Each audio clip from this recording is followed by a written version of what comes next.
ये संपूर्ण देश और दुनिया में जिस प्रकार की हरकतें इस्लाम मानने वालों ने की है, ये वो हरकतें दर्शाती है कि आप क्या कर रहे हैं। आपकी पुस्तक में लिखा है कि जो हमें नहीं मानता वो काफिर है, उसे मार दो। आप लोग धर्म पूछकर गोली मारें, वो कहाँ तक उचित है। मदनी महोदय ने अपने वक्तव्य में ये कहा है कि भाई हम लोगों को इस प्रकार से बदनाम किया जा रहा है। देखिए, न तो हम किसी व्यक्ति के खिलाफ हैं, न हम किसी पंथ के खिलाफ है, न किसी धर्म के खिलाफ है। हमारे सनातन धर्म की सबसे बड़ी खूबसूरती यह है कि वसुदेव कुटुंब यानी पूरी दुनिया मेरा परिवार है, और सर्वे भवन्तु सुखिनः यानी पूरी दुनिया में सुख रहे, चैन रहे।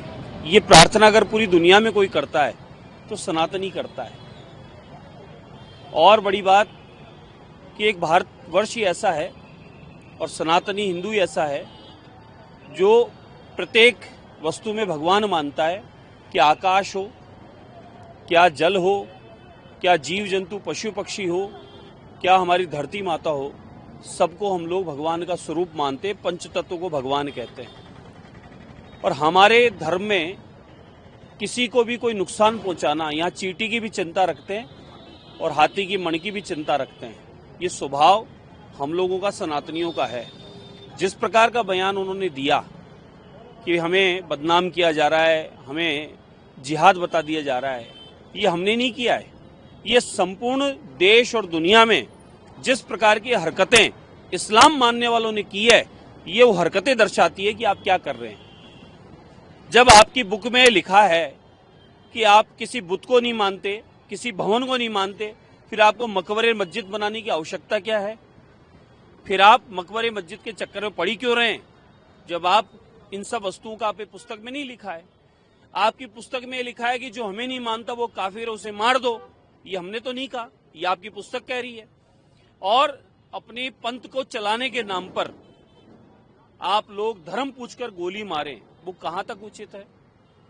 इसलिए हम न किसी धर्म के खिलाफ है, न किसी पंथ के खिलाफ है।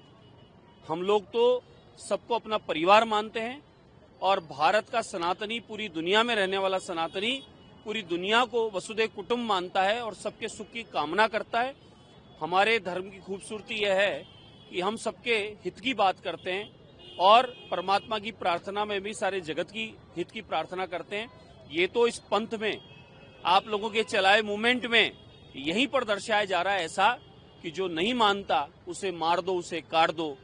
और जबरदस्ती, जोर जबरदस्ती, कहीं बहन बेटियों को, बच्चियों को बरगलाने का काम, कहीं जमीन कब्जा करने का काम, किसी न किसी रूप में जो इस प्रकार का आप काम करते हो, जिसे आप अपने आप में, आप लोगों ने जिहाद बताया है कि ये आपके पंथ का जिहाद है, आपके ये धर्म का जिहाद है।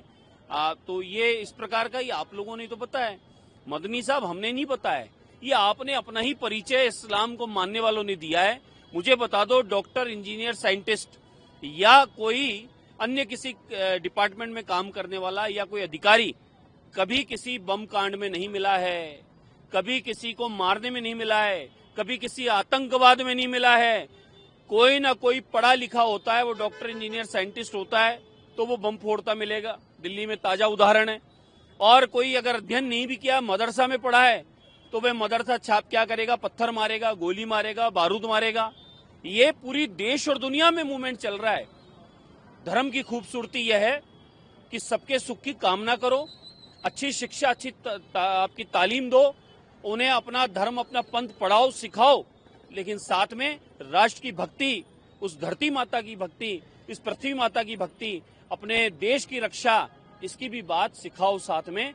जिस देश में हम रहते हैं, जिस माटी पर हम रहते हैं, उस पर का कर्ज हमारे ऊपर है। सर्वोपरि हमारी देश की धरती है जिसमें हम रहते हैं, उसके लिए चिंता हम सबको करनी चाहिए।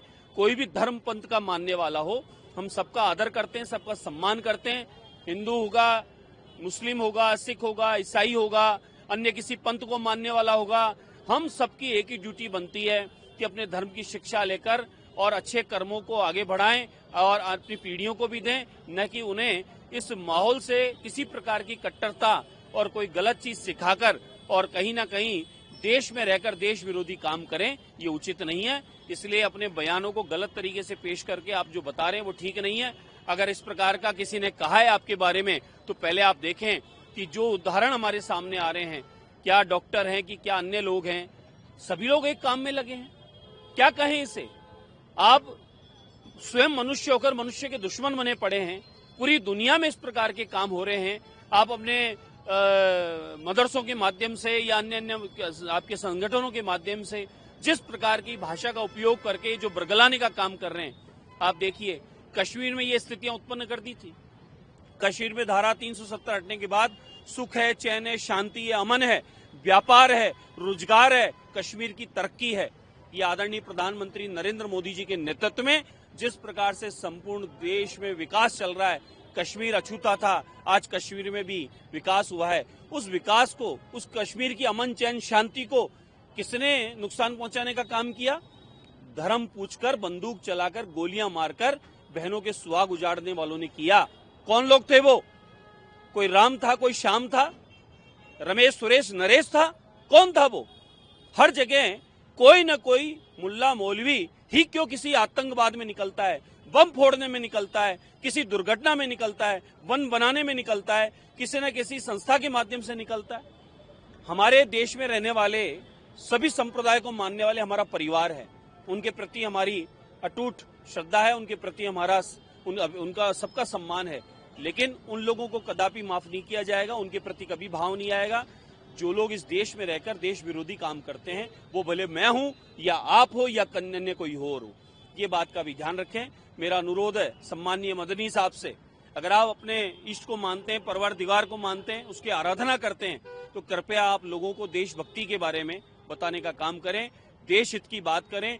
देश पहले, नेशन पहले, राष्ट्र पहले, हमारी धरती जिस पर हम रहते हैं वो पहले, हमारी मदरलैंड पहले, इसके लिए भी कहना शुरू करें।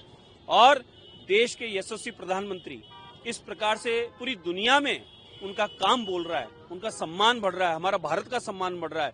आप देखें 2014 के बाद आतंकवाद ब्यूरो जीरो हो गया, देश विरोधी काम करने वाले लोग यहाँ से पलायन कर रहे हैं, देश का ऐतिहासिक विकास हो रहा है, हर हाथ को रोजगार मिल रहा है बिना किसी भेदभाव के, क्या रहीम हो क्या राम हो, सबको प्रधानमंत्री योजना का लाभ मिल रहा है, सबको मकान मिल रहा है, सबको शिक्षा का अधिकार मिल रहा है, सबको हर क्षेत्र में कहीं ना कहीं उनकी उन्नति हो रही है। जिस प्रकार से आदरणीय प्रधानमंत्री नरेंद्र मोदी जी ऐतिहासिक काम कर रहे हैं, बिना किसी भेदभाव के काम कर रहे हैं, तो आप सोचे पूरी दुनिया में भारत तरक्की की ओर बढ़ रहा है। और सबसे बड़ी बात कि आर्थिक शक्ति तीसरे नंबर पे पायदान पर भारत पहुंच रहा है। आप सोचो आने वाले समय में 2000 जो हम आगे का जो देख रहे हैं, 47 का जो भाव देख रहे हैं, आने वाले समय में हम लोग भारत नंबर 1 होंगे पूरी दुनिया में। भारत तिरंगा पूरी दुनिया में नंबर 1 होगा।